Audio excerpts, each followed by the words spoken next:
A team of scientists has found that the COVID pandemic started with infected animals sold at a market in Wuhan, China, rather than a laboratory leak.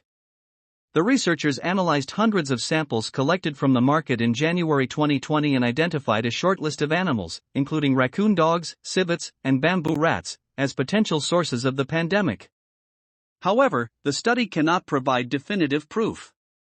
The samples were collected by Chinese officials in the early stages of COVID and are one of the most scientifically valuable sources of information on the origins of the pandemic. An early link with the Huanan seafood wholesale market was established when patients appeared in hospitals in Wuhan with a mystery pneumonia.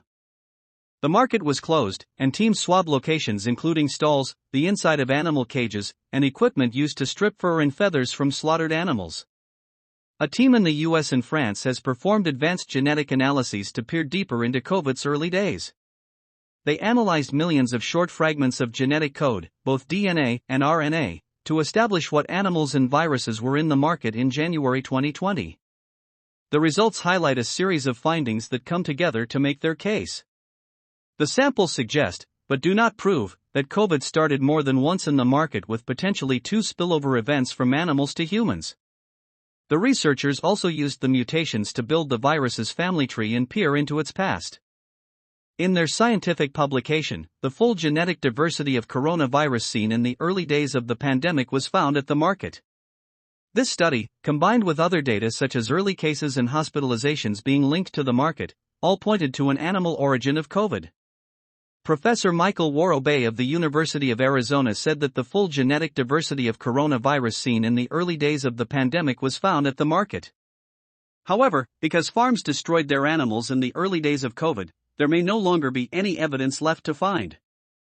Professor Alice Hughes from the University of Hong Kong said the study provided very strong evidence of the pandemic starting in wildlife stalls at the market, but it could not be definitive because the samples were collected after the market closed. SpaceX's increasing network of satellites is causing interference with researchers' ability to view distant galaxies, planets, and stars, according to experts from the Netherlands Institute for Radio Astronomy, ASTRON. The second generation of Starlink satellites emit 32 times more radiation than their prior generation, which has already been getting in the way. SpaceX has been launching its satellites into space since 2019 and aims to have as many as 42,000 in its mega constellation. More than 7,000 Starlink satellites have been launched into orbit, but only 6,400 are still in orbit. Starlink's main rival, OneWeb, has just 630 satellites in orbit. Scientists have been able to observe distant planets, galaxies, and stars thanks to the light they emit on the electromagnetic spectrum.